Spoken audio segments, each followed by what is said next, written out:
So we're going to cut the ribbon in just a moment, but before we do, I'm going to hand over to Don to say a few words. Thank you, Chris, and very nice to be here because this is a very auspicious occasion, really. And on behalf of Faye Storer, Chair of the local committee, and my colleague Joe Holmes, and I apologise for Denise Roche and Jim Hannon, who are off on other ventures related to the board's activities. It's great to be here. I want to congratulate all of you involved, the trustees, the staff, and I know that you're all volunteers, for breathing new life into the White House and for developing something which is a communications facility for the island. And I acknowledge in particular the vision and the drive of Chris Walker and the trustees. It's Chris's expertise, I suggest to you, that has carried this venture to the stage that it has currently reached. You know, this venture is great testimony to volunteerism at its best. It's really, truly a community project that's created a community asset, and I'm hopeful that this will be a step forward in taking Waiheke Community Radio to a new level. I understand that technically it's probably quite difficult to increase the coverage on the island, but nonetheless I think streaming into the future will be the way in which we receive radio.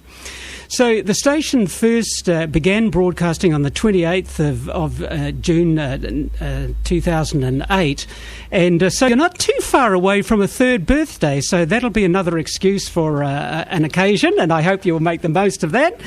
And you're now currently working with two pretty low-powered transmitters, and that's the essence of community-based radio. And I, along with Chris, acknowledge the foresight of the previous community committee in making money available for equipment. And also the expertise that came to bear from previous radio ventures on Waiheke, beach radio, and so on. There's probably some people here that were involved in that, and I understand that the history of radio on Waiheke goes back a good 25 years. So that's pretty characteristic of the island, I suggest, back to the old Hauraki days and so on, pirate radio. So it was pretty difficult for Waiheke to compete with the bidding of the multi-million-dollar frequencies, and so it took a totally new tech which seems to be working extraordinarily well. I want to acknowledge the input from the Auckland Council that has assisted with a good community lease for this project, and it's that sort of thing, along with your hard yakka, that has made this whole, that's transformed this building, breathed new life into it, and you know, these projects don't happen on their own.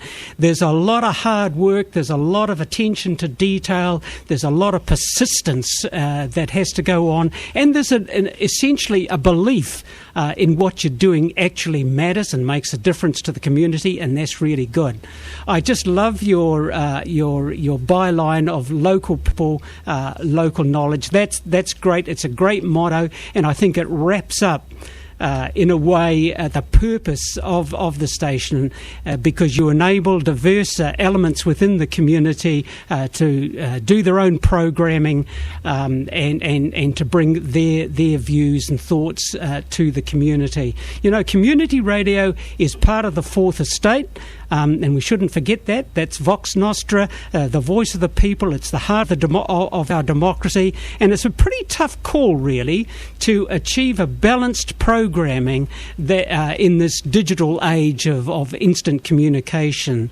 So I think the station does very well in researching, from what I've heard so far, researching the across the community type material that goes into making up a balanced a balanced program. Radio is, of course, a source of cultural expression, and radio actually is an art form in itself. The continuity that goes into radio, the selection of the program, things that stretch the imagination, and those of us who are old enough to remember radio pre-TV know what a difference that made to our lives and how it did stretch our imagination. And just finally, I want to say this. Just remembering the devastation from the Christchurch quakes, that's shown us the value of radio as a durable and reliable medium in civil defence and emergency management. And Waiheke Community Radio works well with our emergency services on the island, ready to take action as necessary. So there's a good close relationship there. So Waiheke Community Radio is an asset that we should actually value and nurture and actually participate in, really, because none of us ever know when radio is going to be the vital link between acting appropriately in emergency situations. So I just want to say on behalf of the local board, look, hats off to Waiheke Radio Trust, to all of you who've made this happen. All strength to you. We salute what you're doing, and I hope you can just keep making Waiheke Radio relevant, so that it reflects the gifted and tolerant and caring community that we are. So I think Faye now is probably going to get her scissors out, is she? Yeah. Or a knife? Yeah, I'm not sure. Yes. I declare this new Waiheke Community Radio premises open.